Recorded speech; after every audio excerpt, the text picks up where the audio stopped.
My name is Audrey Whitmore, and if you had asked me 3 months ago what the biggest secret hidden at Whitmore Estate was, I probably would have said the wine cellar. But before we continue, I have a question for you.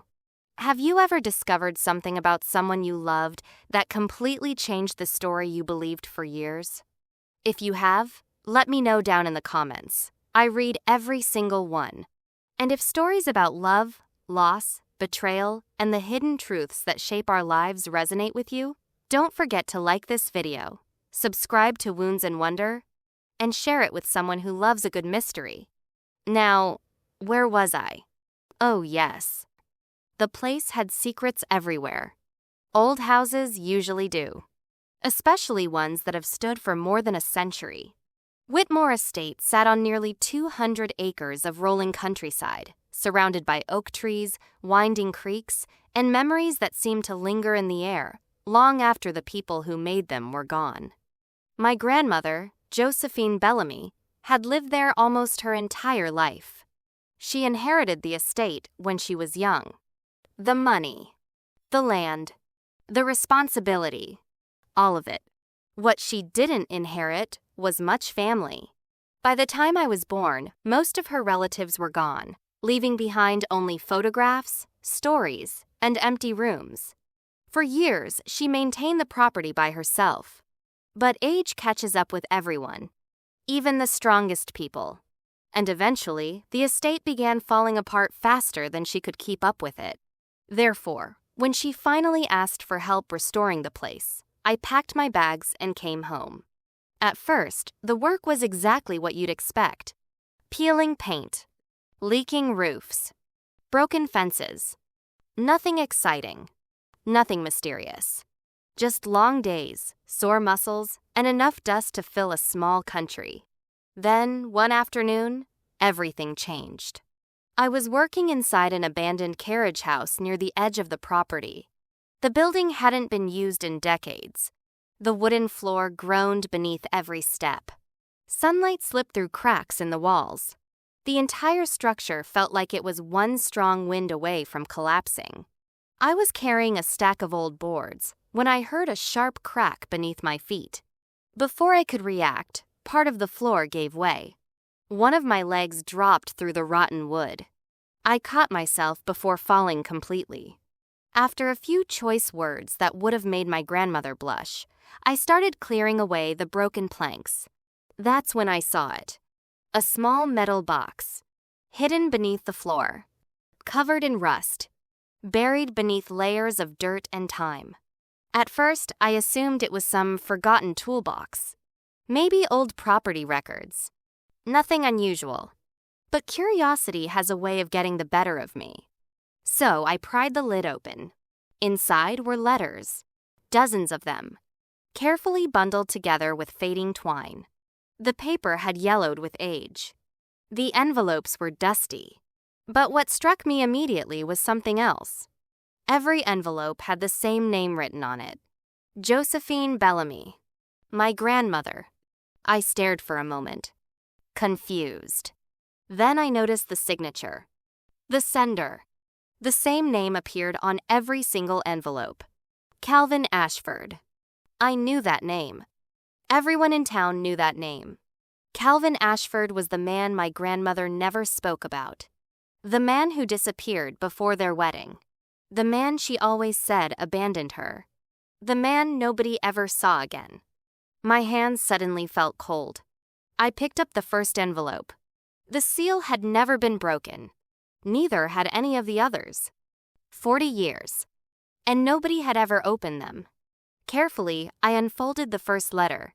The handwriting was neat, steady, familiar enough that my grandmother would probably recognize it instantly. The first line read, "Bluebird by the willow, Joe. If you're reading this, then you still remember the promise we made by the creek when we were 10.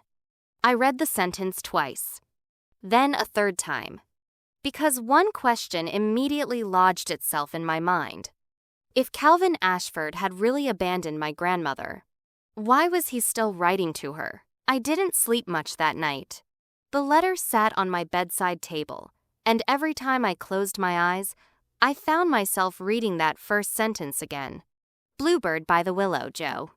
It didn't sound like something a man would write to a woman he intended to abandon. Therefore, the next morning, I carried the box of letters straight to my grandmother.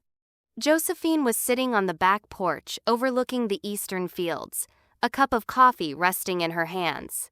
The sunrise painted the property gold. For a moment, she looked peaceful. Then she saw the box. The color drained from her face. "What is that?" she asked quietly. I placed it on the table. "I found these in the carriage house." She frowned. Then her eyes landed on one of the envelopes. Everything changed. Her hand froze. The coffee cup stopped halfway to her lips. For several seconds, she didn't say a word. She just stared. "Where did you get these?" she whispered. I told her. Every detail. The broken floorboard. The metal box. The letters. When I finished, she slowly picked up the top envelope. Her fingers trembled. Not with excitement. With anger. Real anger. The kind that survives decades. Then she laughed. A bitter, hollow laugh. "Of course," she said. Of course he'd have something left to say. I was surprised. I'd expected sadness. Maybe tears. Not this. "You don't want to read them?" I asked. Her eyes never left the envelope. "People think heartbreak fades," she said softly. "It doesn't. It just gets quieter." Then she placed the letter back into the box. For a long moment, neither of us spoke. Finally, curiosity won. She reached for another envelope, carefully opened it, and began reading. The letter was dated 40 years earlier. Calvin had already left for his engineering job several states away. At first, the words were full of affection. He talked about missing home, missing the estate, missing her. He wrote about counting the days until he could come back and marry her. But as we continued reading, something felt strange.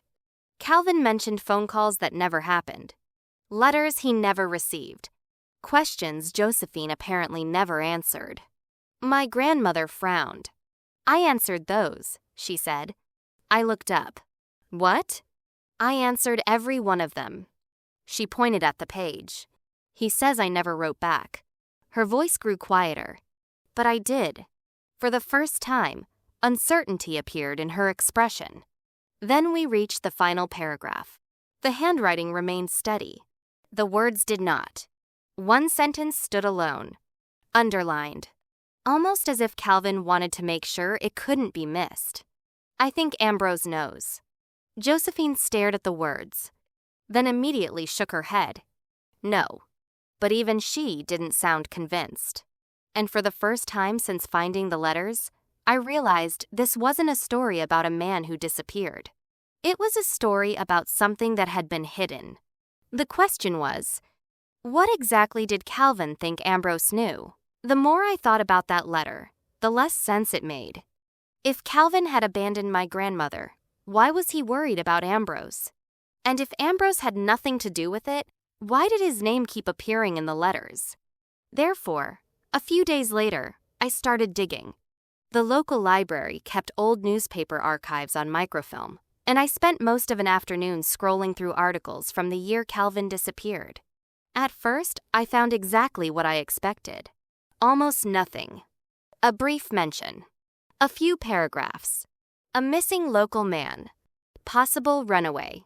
Case under investigation. That was it. No follow-up articles. No public search. No real investigation. It felt wrong. A man disappears weeks before his wedding, and the town barely notices? Therefore, I decided to find someone who might remember. That was how I ended up sitting across from Walter Finch. Retired police officer. 60 years old. Sharp eyes. Sharp memory. The kind of man who looked like he'd spent his entire life noticing things other people missed. The moment I mentioned Calvin Ashford, his expression changed.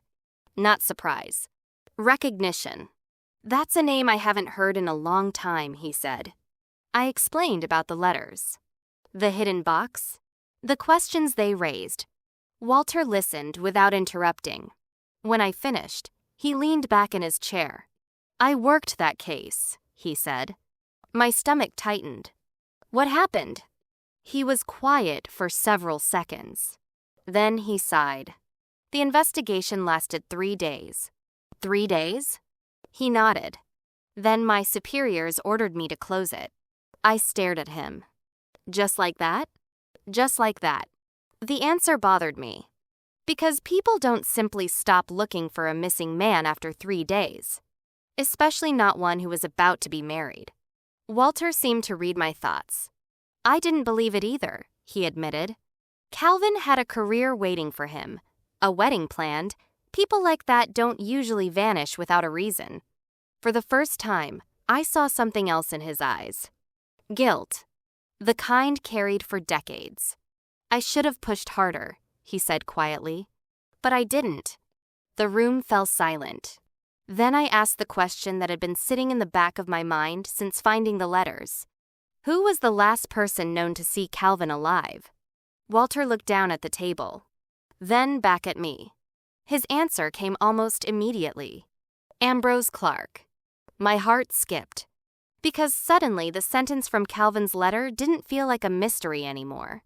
It felt like a warning. And for the first time, I began to wonder if my grandmother had spent 40 years trusting the wrong man. I expected my grandmother to dismiss Walter's suspicions. Instead, she became quiet.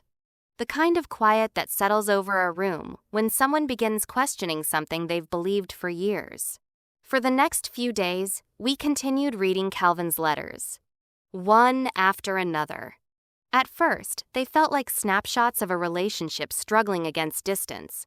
Calvin talked about his engineering projects, the towns he visited, the apartments he rented, the days he spent counting down until he could come home. But the further we read, the stranger things became. Entire conversations seemed incomplete. Arguments appeared without beginnings. Apologies appeared without causes. Therefore, I started comparing dates. The dates on Calvin's letters. The dates on Josephine's memories. The dates she remembered writing back. Nothing matched. One afternoon, I spread nearly 20 letters across the dining room table. My grandmother watched silently. Then I noticed something. Some of the pages looked different. The paper was thinner. The writing slightly faded, almost as though they weren't originals. I held one up to the light. Beneath the handwriting was a faint impression. A duplicate. A copy. "Grandma," I said slowly, "I don't think these are the letters he mailed." Josephine looked up. "What do you mean?" I handed her the page. She studied it for several moments. Then her eyes widened. "Carbon copies." I frowned. "What's that?" "Before computers," she explained, "people used carbon paper to make duplicates while writing." I looked back at the stack. Suddenly, everything made sense. Calvin hadn't hidden the letters he sent. He'd hidden copies of them. Therefore, he must have known something was wrong. Why else would he keep them? The next few letters answered that question. Calvin repeatedly mentioned letters Josephine never received. Phone calls that ended abruptly. Messages that never reached him. In one letter he wrote, "I called 3 times this week. Ambrose answered every time."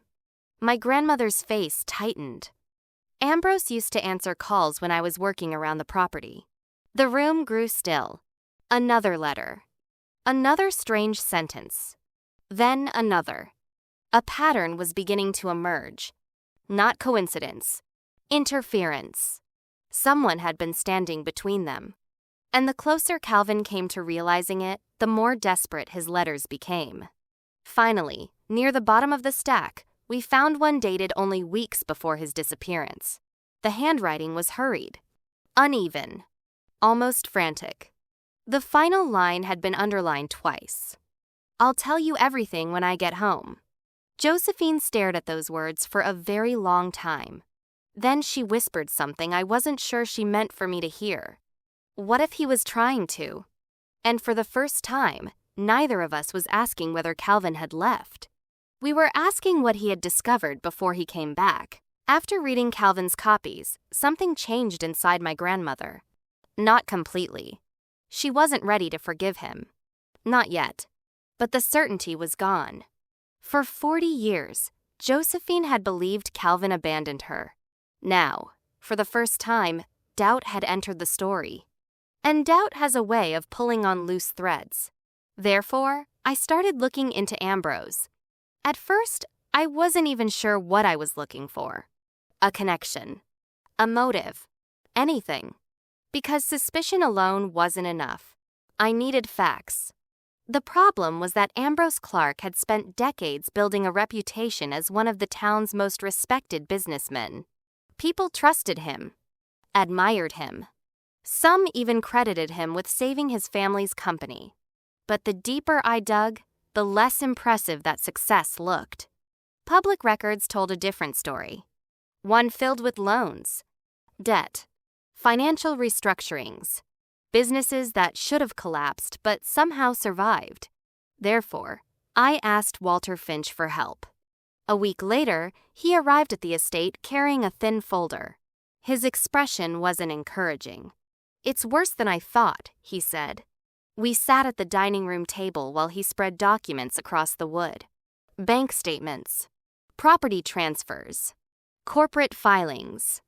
At first, none of it made sense to me. Then, Walter pointed at a series of transactions. The dates stretched across decades. Look at where the money came from. I followed the paper trail. My stomach dropped. Every path led back to one person, Josephine. Small amounts at first, then larger ones, then entire investments. Funds transferred through companies I had never heard of. Companies that existed only on paper. My grandmother stared at the documents, confused. "I don't remember approving these." Walter nodded slowly. "That's because Ambrose handled most of your financial affairs." The room fell silent, because he was right. After Calvin disappeared, Ambrose had stepped into every corner of her life. Business, property, investments, everything. And Josephine had trusted him completely. Therefore, she never questioned where the money was going. The realization hit her harder than any letter had. Not because of the money, because trust had been weaponized against her. Then Walter pulled out one final document, an old witness statement from Calvin's case, one that had never appeared in the newspaper. He slid it across the table. I read it once, then again. The statement described shouting near the estate lake on the night Calvin vanished. 2 men. A heated argument. The witness couldn't hear every word, but he recognized the voices. Calvin Ashford and Ambrose Clark. Josephine's hands began to tremble, because suddenly Ambrose wasn't just connected to missing letters. He was connected to the last night Calvin was ever seen alive. And for the first time, we weren't asking whether Ambrose had lied. We were asking what happened beside that lake 40 years ago. The witness statement changed everything. Until then, Ambrose had been a possibility, a suspicion, a question mark hanging over a 40-year-old mystery. But if he had been arguing with Calvin on the night he disappeared, then the story my grandmother had believed for decades suddenly had cracks running through it. Therefore, we went back to the letters. Not to read them, to study them. Every date, every detail, every sentence that had once seemed insignificant. For 2 days, the dining room table disappeared beneath stacks of paper. Calvin's copies on one side, Josephine's memories on the other. And slowly, a pattern emerged. The problems hadn't started all at once. They had started small. A delayed letter here, a missed phone call there, then another, and another, until misunderstandings became arguments. Arguments became distance, and distance became heartbreak. "Someone was pulling us apart," my grandmother said quietly. It was the first time she'd spoken about Calvin as though they had been victims of the same thing. Not enemies, not former lovers, victims. Therefore, I focused on the final months before Calvin's disappearance. That's when I found it. a small leather-bound journal tucked between two bundles of copied letters. The pages were worn, the handwriting unmistakably Calvin's. And unlike the letters, these entries had never been written for Josephine. They were written for himself. The first few entries described confusion. Calvin couldn't understand why Josephine seemed so distant. Then the entries became more detailed. He started documenting dates, phone calls, missing letters, conversations that didn't make sense. Like an engineer trying to solve a problem, he began collecting evidence. One entry stopped me cold. Every missing message somehow passes through Ambrose. I looked up at my grandmother. Neither of us spoke. Then I kept reading. Weeks later, Calvin wrote about an encounter with a retired postal worker. The man casually mentioned seeing Ambrose collect mail that wasn't addressed to him. At first, Calvin dismissed it, but the comment stayed with him. Therefore, he started paying attention. The more he watched, the more suspicious he became.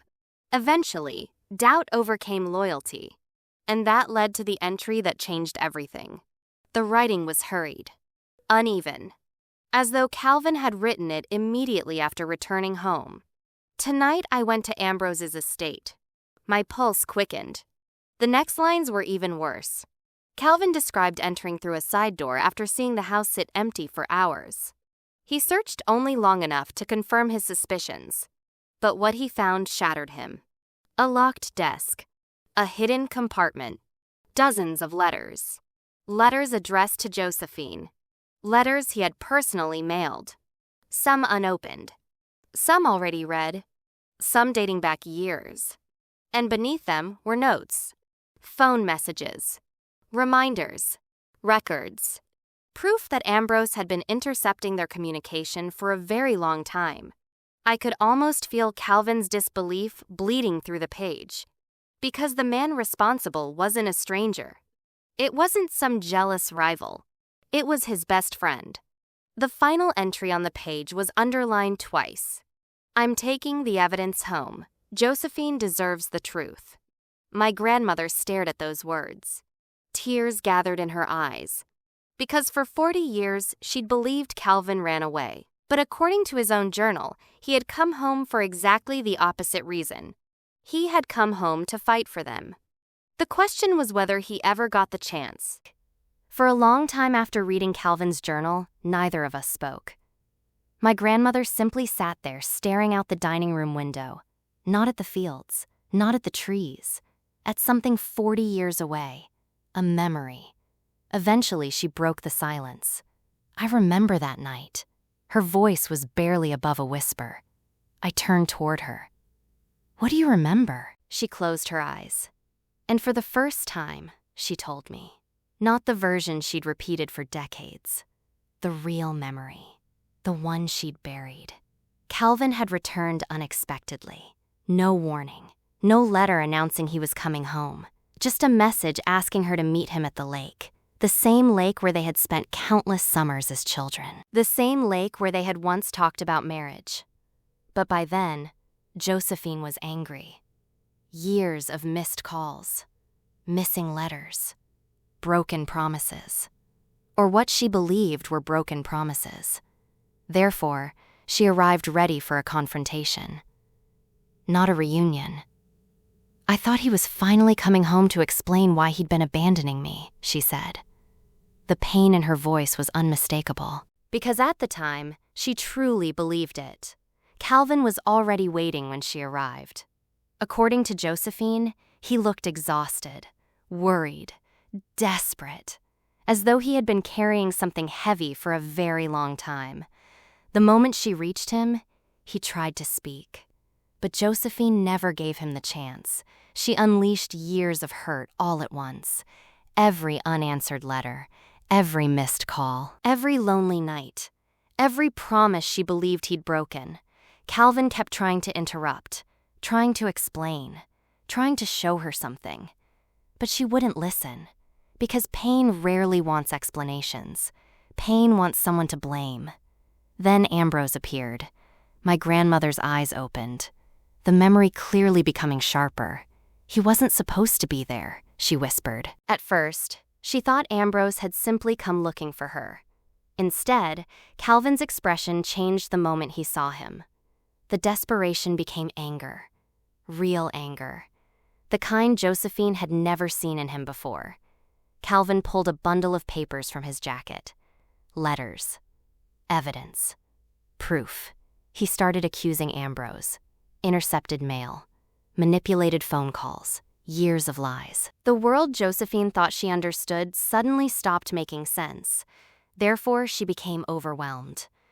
The two men were shouting, accusing each other, neither willing to back down.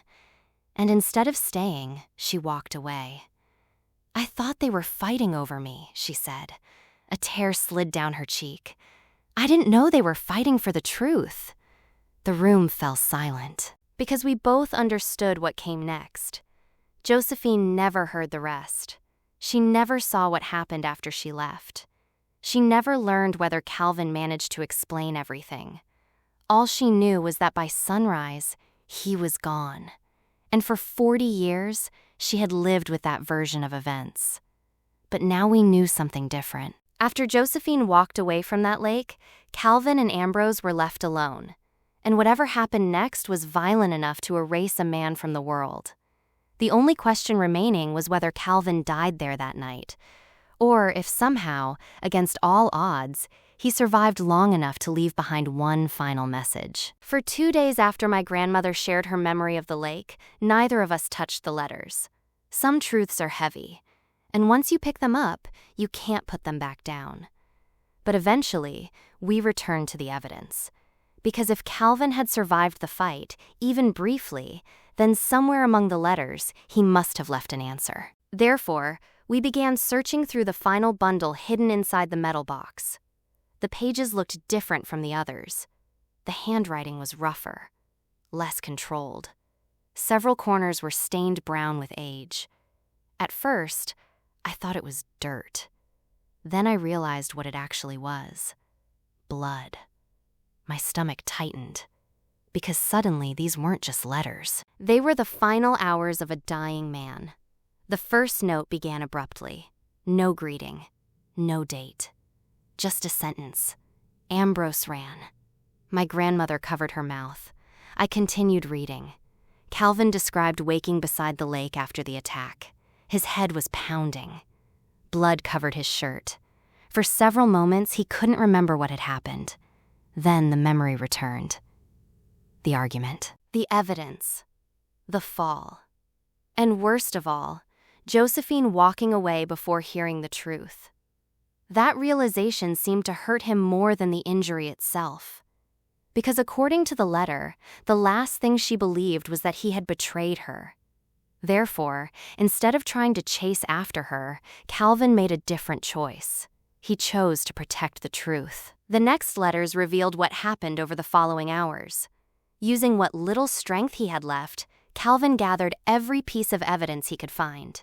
The intercepted letters, his journal, the copies he had kept for years. Everything. Then he began hiding them throughout Whitmore Estate. Inside walls, beneath floorboards, behind loose stones, anywhere he thought time might spare them. Not because he expected to survive, but because he hoped Josephine might someday discover them. One letter nearly broke me. The handwriting wavered across the page, as though he had struggled to keep the pen steady. It read, "You were angry when you left. I don't blame you. If I had stood where you stood, I might have believed the same thing." My grandmother quietly began crying.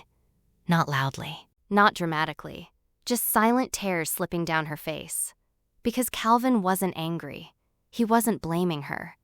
Even then. Even after everything. The final pages became increasingly difficult to read. The sentences shortened. The handwriting deteriorated. Then we reached the last complete letter. Only 4 lines. 4 lines written by a man who knew he was running out of time. I thought I'd have a lifetime to explain. I thought I'd make it home.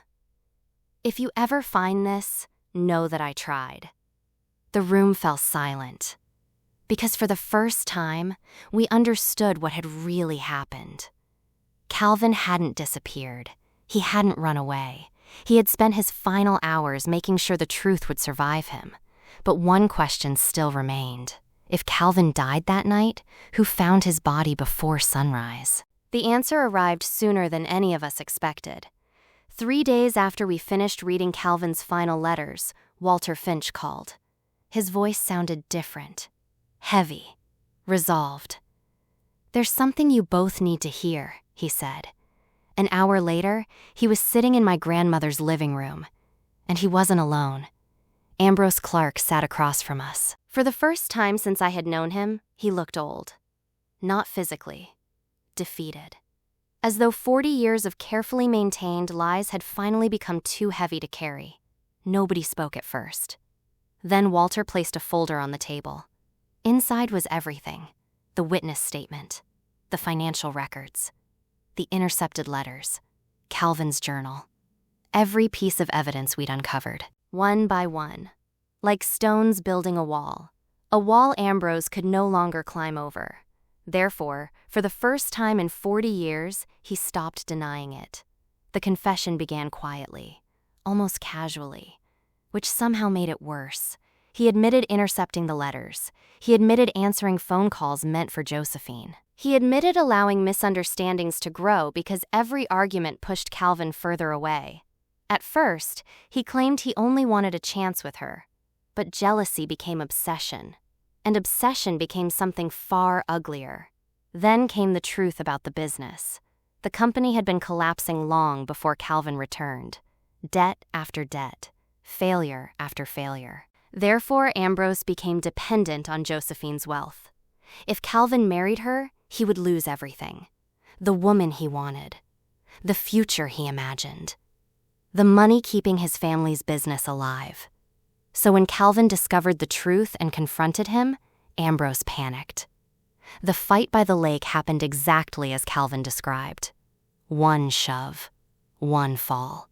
One terrible mistake. "I didn't mean to kill him," Ambrose whispered. The room remained silent. Because intention didn't matter anymore. The damage had already been done. Then came the final confession. The one that shattered my grandmother completely. The morning after the fight, Ambrose returned to the lake. Not to help Calvin. Not to save him. To protect himself. There, he found Calvin's body. Cold. Motionless. Gone. Therefore, Ambrose buried him in an unmarked grave on the far edge of the estate. Then he told everyone Calvin had run away. And because people trusted him, they believed it. My grandmother never looked away from him. Not once. Tears streamed down her face. But her voice remained calm. "All those years," she whispered. "All those years I hated him." Ambrose lowered his eyes, unable to answer. Then came the sentence that hurt more than anything else. Not because it was true, but because she believed it. "If I had stayed 5 more minutes," Josephine said softly, "he might still be alive." The room fell silent, because none of us knew how to answer that. And for the first time since this journey began, the mystery was gone. Only grief remained. The question now wasn't whether Josephine would forgive Ambrose. It was whether she could ever forgive herself. In the weeks that followed, everything changed. Josephine filed for divorce, not out of anger, not out of revenge, because after 40 years of deception, she could no longer spend another day living inside a lie. Therefore, Ambrose Clark left Whitmore Estate. For the first time in decades, my grandmother lived only with the truth. Walter Finch reopened the case officially. It took months. The reopened investigation led to criminal charges against Ambrose Clark, including murder, fraud, obstruction of justice, and the concealment of human remains. Faced with overwhelming evidence and his own confession, he was convicted and sentenced to spend the rest of his life in prison. But eventually, Calvin Ashford's name was cleared. He was no longer remembered as a runaway, no longer remembered as the man who abandoned the woman he loved. Instead, he was remembered for what he truly was, a man who spent his final hours trying to protect the truth. As restoration continued around the estate, another discovery was made. not beneath a floorboard, not inside a wall, but beside the old willow tree overlooking the lake. The same willow tree mentioned in Calvin's very first letter. Bluebird by the willow, Joe. At first, the phrase had seemed like nothing more than a childhood memory. But Josephine finally understood. When they were 10 years old, she and Calvin had carved their initials into that willow. Then they made a promise. No matter where life took them, they would always find their way back home. Whenever one of them arrived first, they would leave a small bluebird carving near the tree as a sign they had returned. A childish promise. Or so she had always thought. Therefore, when workers uncovered a weathered wooden bluebird buried near the roots, Josephine broke down. Because suddenly she understood what Calvin had been trying to tell her from the very first letter. He remembered. After all those years, after all the distance, after all the pain, he remembered. And in his final hours, he had gone back to the place where that promise began. Not because he was lost, because he was trying to come home. A month later, Josephine stood beside Calvin's grave for the first time. The evening sun stretched across the fields, the same fields they had once run through as children. She held his final letter in her hands. The paper trembled slightly in the breeze. Then she read the last lines aloud. I never stopped loving you. Not when you were angry. Not when you stopped believing me. Not when I knew I was dying. I kept thinking I'd make it home. I just ran out of road. For a long moment, she stood silently. Then she placed the letter beside the headstone. A small smile touched her face through the tears. You kept your promise, Calvin. Her voice was soft, almost carried away by the wind. You came home. And as the sun disappeared beyond Whitmore Estate, I realized something. For 40 years, my grandmother believed she had been abandoned. But the truth was far more heartbreaking. Calvin Ashford never stopped trying to find his way back to her. He simply never got the chance. If this story touched your heart, let me know your thoughts in the comments below. And if you enjoy stories of love, loss, betrayal, and redemption, please like this video, subscribe to Wounds and Wonder, and share it with someone who loves powerful storytelling. Your support helps keep these stories alive. Until next time, thank you for listening, and remember, sometimes the deepest wounds uncover the greatest wonders.